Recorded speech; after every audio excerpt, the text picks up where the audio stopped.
আব্দুল্লাহ ইবনে আব্বাস রাদিয়াল্লাহু তাআলা আনহুমা বলেন, আমি আমার স্ত্রীকে খুশি করার জন্য নিজেকে সাজিয়ে গুছিয়ে পরিপাটি করে থাকতে পছন্দ করি। যেমনি ভাবে কামা উহিব্বু আন তাযায়্যানা লি, আমার স্ত্রী আমাকে খুশি করার জন্য নিজেকে সাজিয়ে গুছিয়ে রাখতে পছন্দ করে। আমাদের স্ত্রীরা নিজেকে সাজিয়ে গুছিয়ে রাখতে মানে একটু সাজে, দেখি আমার স্বামী আমার দেখলে হয়তো কি হবে, একটু খুশি হবে, এরকম হয় না? অনেক সময় করে না স্ত্রীরা? তেমনি ভাবে আমিও পছন্দ করি যে আমার স্ত্রীকে খুশি করার জন্য নিজেকে সাজিয়ে গুছিয়ে রাখতে। এগুলো হচ্ছে স্ত্রীর এক নাম্বার হক বা অধিকার। স্ত্রীর সাথে সৎভাবে বসবাস করা, শান্তিপূর্ণভাবে বসবাস করা। স্ত্রীর দুই নম্বর হক বা অধিকার, স্ত্রীকে দ্বীনের জ্ঞান শিখানো এবং ইবাদতে আমলে উৎসাহ করা। স্ত্রীর তিন নম্বর অধিকার, একাধিক স্ত্রী থাকলে তাদের মাঝে সমতা বর্জন করে দেয়া। স্ত্রীর চার নম্বর অধিকার, স্ত্রীর ছোট ছোট ভুলগুলো মাঝে মাঝে এড়িয়ে চলা, যদি শরীয়ত বিরোধী না হয়। স্ত্রীর পাঁচ নম্বর অধিকার, স্ত্রীর চেহারায় আঘাত না করা, গোলামের মতো স্ত্রীকে না পিটানো এবং স্ত্রীকে গালি না দেওয়া। এই যে পাঁচটি হকের কথা বললাম, এই হক, এই জিনিসগুলো, এই হকগুলো আমাদের স্ত্রীরা আমাদের কাছে পাও না, আমাদের কাছে পাও না। তো ইনশাল্লাহ আজকের আলোচনা 6 নম্বর হক থেকে শুরু হবে ইনশাল্লাহ। সবাই মনোযোগ সহকারে শুনি। স্ত্রীর 6 নম্বর হক, স্ত্রী যদি ঘর থেকে ভালো কাজের উদ্দেশ্যে বাইরে যেতে চায় তাহলে তাকে বাইরে যাওয়ার অনুমতি দেওয়া। বাইরে যাওয়ার অনুমতি চাইলে তাকে বাইরে যাওয়ার অনুমতি দেওয়া কয়েকটা কাজের ক্ষেত্রে। যেমন স্ত্রী যদি দ্বীনের তালিম শিখতে যায়, কোরআন শিখার জন্য পার্শ্ববর্তী কোনো মহিলার কাছে, অথবা কোরআন হাদিসের তালিম হয় এমন জায়গায় যদি যেতে চায়, স্ত্রীকে যেতে দেওয়া। অথবা যদি নসিহত শোনার জন্য স্ত্রী যেতে চায়, তাকে যেতে দেওয়া। অথবা অসুস্থ রোগীদেরকে দেখতে যাওয়ার জন্য যদি স্ত্রী অনুমতি চায়, অবশ্যই তাকে অনুমতি দেওয়া। অথবা নিকটবর্তী আত্মীয় স্বজন যারা আছে, তাদের যারা মাহরাম, তাদের সামনে, যাদের সামনে যাওয়া জায়েজ, এমন নিকটবর্তী আত্মীয়দের সাথে যদি সাক্ষাৎ করতে চায়, অবশ্যই স্ত্রীকে সাক্ষাৎ করার অনুমতি দেওয়া। এটা হচ্ছে স্ত্রীর হক। এই গেল 6 নম্বর স্ত্রীর 6 নম্বর অধিকার। স্ত্রীর 7 নম্বর অধিকার, স্ত্রীর থেকে আলাদা না থাকা। স্ত্রীর থেকে প্রয়োজন ছাড়া স্ত্রীর থেকে আলাদা না থাকা, তবে প্রয়োজনের ক্ষেত্রে জায়েজ। প্রয়োজনের ক্ষেত্রে জায়েজ। প্রত্যেক স্ত্রী চায় যে আমার স্বামী আমার সাথে থাকুক, আমার স্বামী আমার সাথে থাকুক। স্ত্রীর সাথে স্বামী থাকবে, এটা হচ্ছে স্ত্রীর হক, অধিকার। তবে যদি কোনো কর্মের ক্ষেত্রে কোনো প্রয়োজন বশত স্ত্রীর থেকে দূরে থাকার প্রয়োজন হয়, তাহলে জায়েজ আছে। তাহলে কি আছে? জায়েজ আছে। আমার কথা বুঝতে কষ্ট হইতেছে আপনাদের? কষ্ট না হইলে হ্যাঁ না জোরে জোরে বলবেন, পারবেন না ইনশাআল্লাহ? আসেন, স্ত্রীর থেকে প্রয়োজন বশত স্ত্রীর থেকে দূরে থাকা, আলাদা থাকা যে জায়েজ, এই বিষয়ে আমরা একটা হাদিস শুনি। সহিহ বুখারীর 5202 নম্বর হাদিসের বর্ণনা। এই হাদিসের বর্ণনাকারী হচ্ছে উম্মে সালামা রাদিয়াল্লাহু তাআলা আনহা। তিনি বলেন, আন্নান নবী সাল্লাল্লাহু আলাইহি ওয়াসাল্লাম হালাফা লা ইয়াদখুলু আলা বা'দি আহলিহি শাহরা।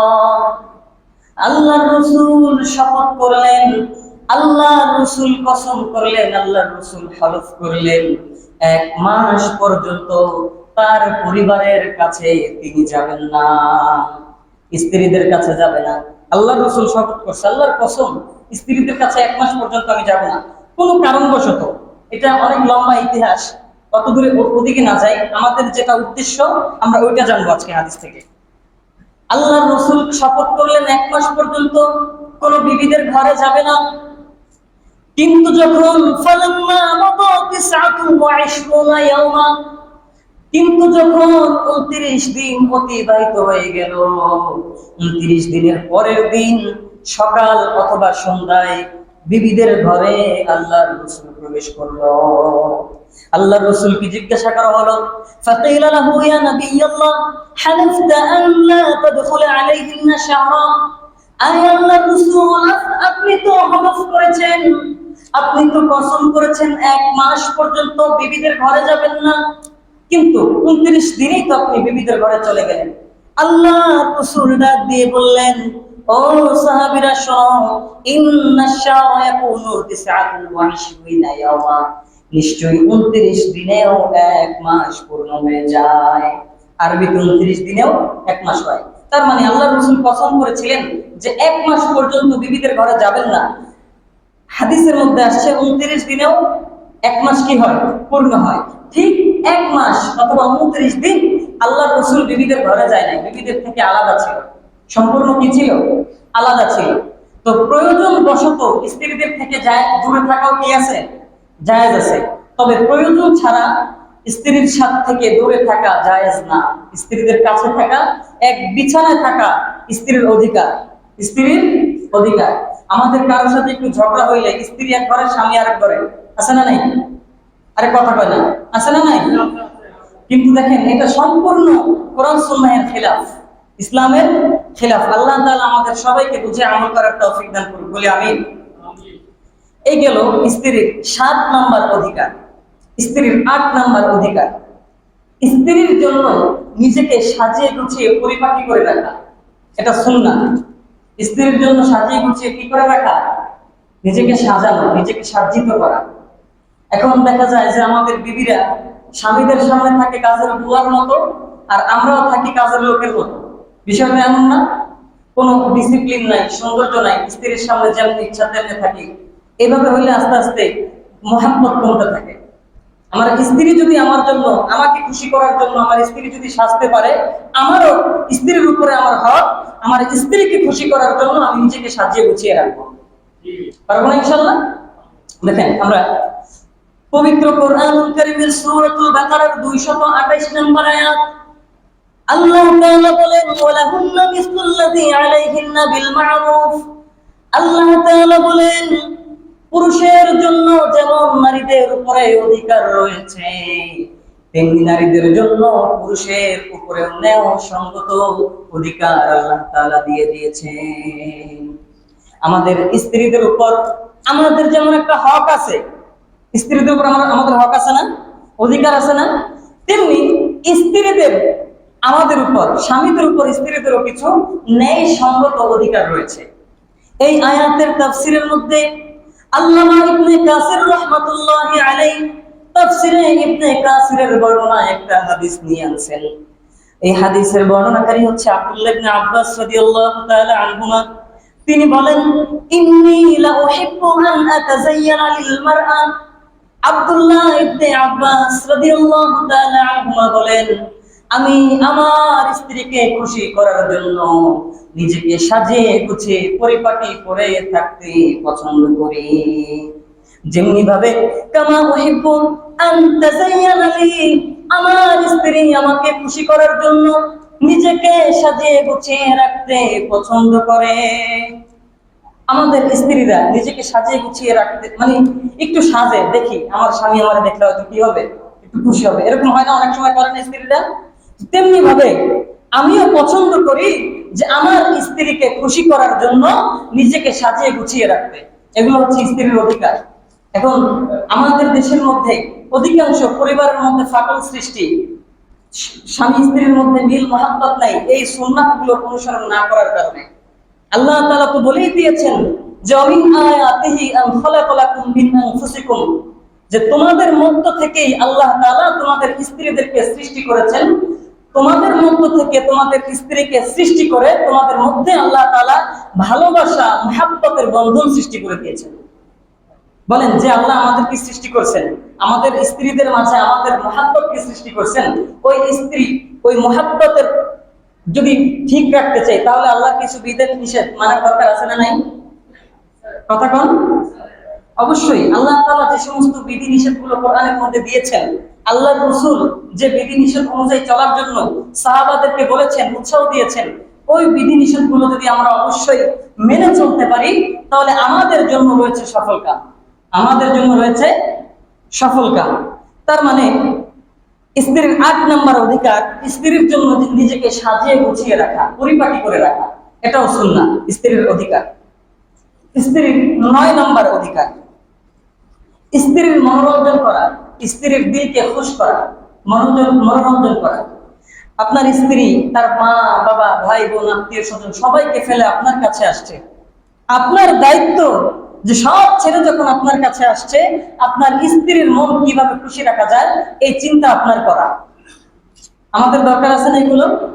সবকিছু ফালায় আসছে, আমার স্ত্রী তার মা বাবা ভাই বোন সবার ভালোবাসা মহাব্বত ফালাইয়া আমার ভালোবাসার টানে আমার কাছে চলে আসছে। তাহলে আমার স্ত্রীর কদর করার দরকার আছে না নেই? কথা বলেন। আপনাদের কি লজ্জা লাগতেছে নাকি?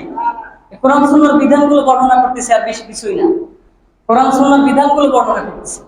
দেখেন, আল্লাহ রাসূল তার বিবিদেরকে খুশি রাখতেন, তার বিবিদেরকে খুশি রাখতেন, বিভিন্ন কলে কৌশলে তার বিবিদেরকে খুশি করার চেষ্টা করতেন।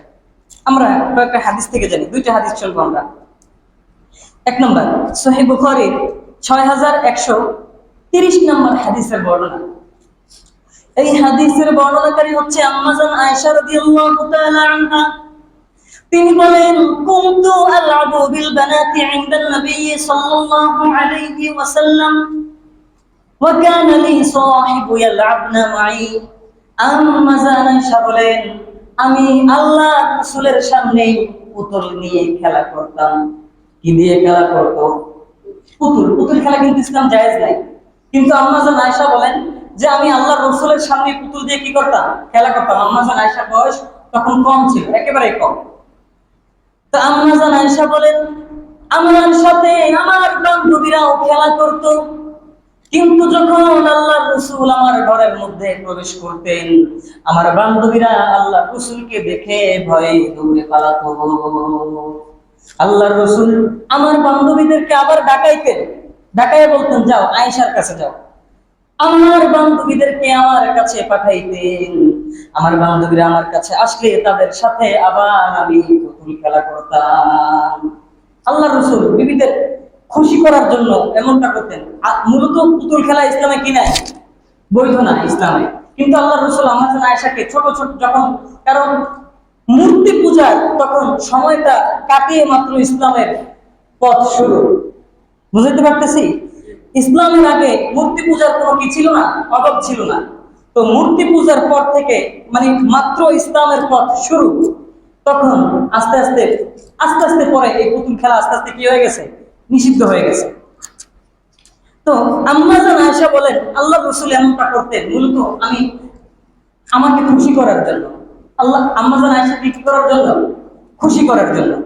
তারপর আরো একটা হাদিস শুনি, আবু দাউদ শরীফের 2578 নম্বর হাদিসের বর্ণনা। এই হাদিসের বর্ণনাকারী হচ্ছে আম্মা জান আয়েশা রাদিয়াল্লাহু তাআলা আনহা। তিনি বলেন, أنها كانت مع النبي صلى الله عليه وسلم في سفر। আম্মা জান আয়েশা বলেন, একবার আমি রাসূলের সাথে সফরে ছিলাম, এমন অবস্থায় রাত যখন গভীর হয়ে গেল, সকলে যখন ঘুমিয়ে পড়লো, আম্মা জান আয়েশা বললেন, আয়েশা সবাই তো ঘুমিয়ে পড়ছে, চলো না আমরা দৌড় প্রতিযোগিতা করি। কি প্রতিযোগিতা? দৌড় প্রতিযোগিতা করি, সবাই তো ঘুমাইছে, আমরা চলো দৌড় প্রতিযোগিতা করি। আম্মা জান আয়েশাকে আল্লাহর রাসূল বলতেছেন। আল্লাহর রাসূল আম্মা জান আয়েশাকে বলেন, চলো দৌড় প্রতিযোগিতা করি। আম্মা জান আয়েশা আল্লাহর রাসূল দুইজনে দৌড় প্রতিযোগিতা করতেছে। আম্মা জান আয়েশা দৌড়ে আগে চলে গেলেন, আল্লাহর রাসূল পিছনে রয়ে গেলেন। আল্লাহর রাসূল চিন্তা করলেন, যাক না ফার্স্ট হয়ে যায়, আল্লাহর রাসূল ছেড়ে দিলেন। আচ্ছা বলেন, আল্লাহর রাসূল যদি জোরে দৌড়ে, আল্লাহর রাসূলের মতো দ্রুতগামী দৌড়ানোর মতো ব্যক্তি তখন পুরো মক্কার জমিনের মধ্যে ছিল না। আল্লাহর রাসূল এত দূরে, সাহাবারা বলেন যে আল্লাহর রাসূল এত জোরে ঘোড়া হাঁকাতেন যে মরুভূমির মধ্যে যখন আল্লাহর রাসূল ঘোড়া হাঁকাতেন তখন ধুলা বালি ছাড়া আর কিছুই দেখা যেত না, এত জোরে ঘোড়া হাঁকাতেন। তো আল্লাহর রাসূল চিন্তা করলেন যে যাক না ফার্স্ট হয়ে যাক, মূলত আম্মা জান আয়েশাকে খুশি করার জন্য। আম্মা জান আয়েশা ফার্স্ট হয়ে গেল। আম্মা জান আয়েশা বলতেছেন, আমি ফার্স্ট, আপনি সেকেন্ড, আপনি আমার পরে আসছেন। তারপরে আল্লাহ রাসূল সাল্লাল্লাহু আলাইহি ওয়াসাল্লাম আরো তার কয়েক বছর পরে আবার আম্মা জান আয়েশার সাথে সফর অবস্থায় ছিলেন। আল্লাহ রাসূল বললেন, আয়েশা চলো আমরা দৌড় প্রতিযোগিতা করি। কয়েক বছর পরে আবার দৌড় প্রতিযোগিতা করলেন আম্মা জান আয়েশার সাথে।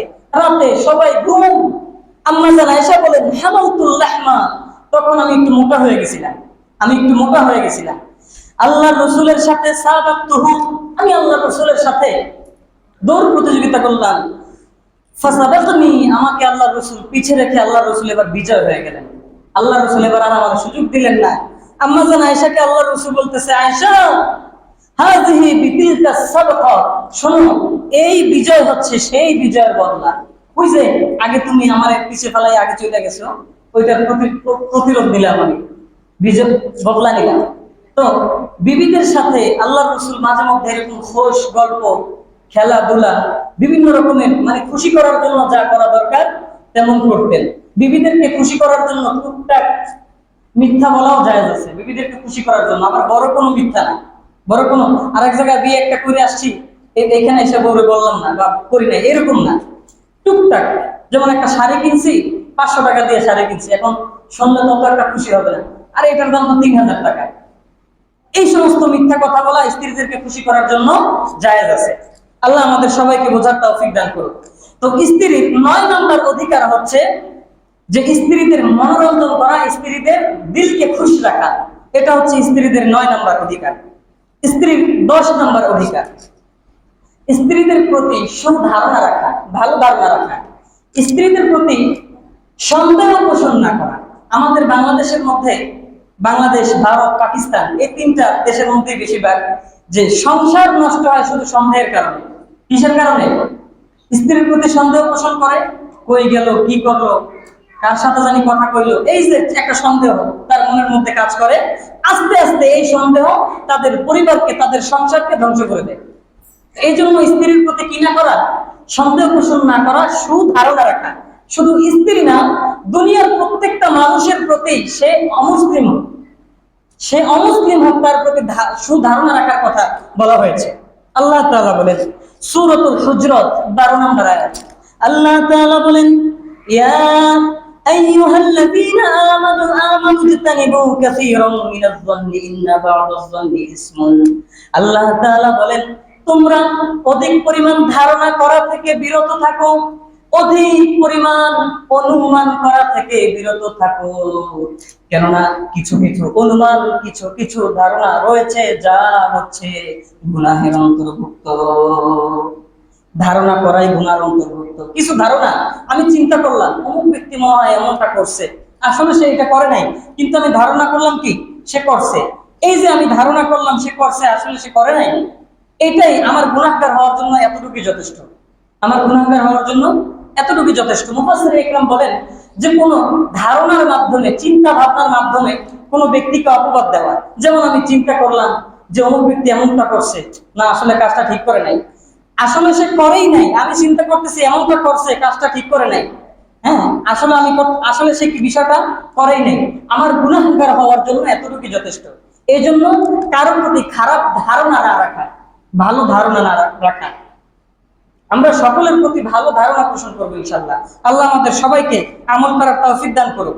দেখেন, ভালো ধারণা রাখার একটা ফজিলত রয়েছে। আল্লাহ রাসূল বলেন, আবু দাউদ শরীফের 4993 নম্বর হাদিসের বর্ণনা। এই হাদিসের বর্ণনাকারী হচ্ছে আবু হুরায়রা রাদিয়াল্লাহু তাআলা আনহু। তিনি বলেন, আল্লাহর রাসূল সাল্লাল্লাহু আলাইহি ওয়াসাল্লাম বলেছেন, হুসনুল যন্নি মিন হুসনিল ইবাদা, ভালো ধারণা পোষণ করা, ভালো ধারণা রাখা উত্তম ইবাদতের অন্তর্ভুক্ত। বলেন, ভালো ধারণা করা ইবাদতের অন্তর্ভুক্ত। তার মানে কোনো ব্যক্তি যদি ভালো ধারণা রাখে, ভালো ধারণা করাও হচ্ছে সওয়াবের কাজ। ভালো ধারণাও কি সওয়াবের কাজ। কারোর প্রতি সন্দেহ পোষণ না করা, ভালো ধারণা রাখা। আল্লাহ আমাদের সবাইকে, সকলের প্রতি সুধারণা রাখার তৌফিক দান করুক, বলি আমিন। তারপরে 11 নম্বর অধিকার স্ত্রীর ক্ষতি না করা। যেমন স্ত্রীর সাথে আমার ঝগড়া হলো, টুকটাক কথা কাটাকাটি হইলো, রাগের মাথায় বলে ফেললাম তোরে 3 তালাক। এরকম ব্যক্তি আছে না, রাগের মাথায় বলে ফেলছে তালাক, শেষ। মানে আপনি তারে তালাক দিলেন মানে আপনি তার ক্ষতি করলেন। আল্লাহ তাআলা নারীদেরকে তালাকের বিধান দেয় না। যদি নারীদেরকে আল্লাহ তাআলা তালাকের বিধান দিত, তাহলে নারীরা প্রত্যেকদিন স্বামীকে 2-3 বার করে তালাক দিয়ে দিত, দিত না? নারীদের মন মানসিকতা হয়েছে এমন। কিন্তু আল্লাহ তাআলা পুরুষদেরকে দিয়েছেন কেন? যাতে মৃত্যু পর্যন্ত তালাকের মানে স্বামী স্ত্রীর বন্ধনটা অটুট থাকে। ঠিক আছে না? কিন্তু দেখেন, রাগ হইলেই বলো তোমার তালাক, রাগ হইলেই বলো তোমার তালাক, না, এটা করা যাবে না। এটা আপনি তালাক দেওয়া মানে পৃথিবীর মধ্যে, ইসলামের মধ্যে সবচেয়ে নিকৃষ্টতম জায়েজ কাজ হচ্ছে তালাক দেওয়া।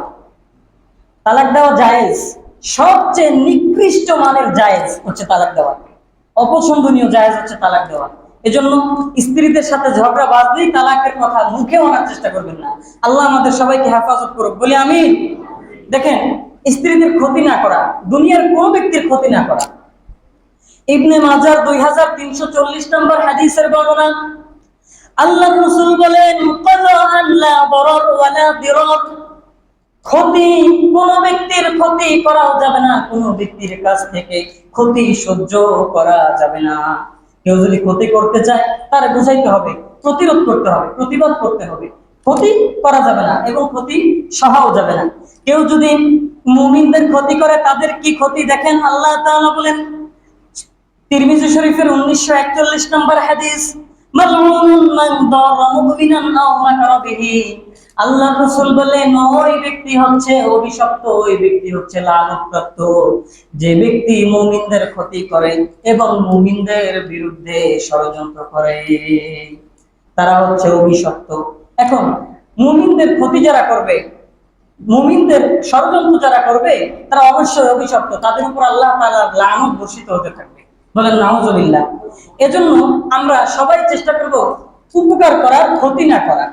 ক্ষতি, আরেক হাদিসের মধ্যে আসছে, যে ব্যক্তি অপরের ক্ষতি করে আল্লাহ তাআলা ওই ব্যক্তির ক্ষতি করবে। যে ব্যক্তি অপরের ক্ষতি করবে আল্লাহ তাআলা ওই ব্যক্তির ক্ষতি করবে। এখন ওই ব্যক্তি যদি ক্ষতি করে, ওই ব্যক্তির ক্ষতি দ্বারা আমার ক্ষতি নাও হতে পারে, ক্ষতি করার চেষ্টা করছে, আমার ক্ষতি নাও হতে পারে, কিন্তু আল্লাহ যদি কারো ক্ষতি করে, ঠেকানোর সুযোগ আছে কারো? কথা বলেন। এজন্য কারো ক্ষতি না করা, প্রত্যেকের উপকার করার চেষ্টা করা। আল্লাহ তাআলা আমাদের সবাইকে এই বুঝগুলো আমাদের সবাইকে দান করুক, বলি আমিন। এই গেল স্ত্রীর 11 নম্বর অধিকার, স্ত্রীর ক্ষতি না করা।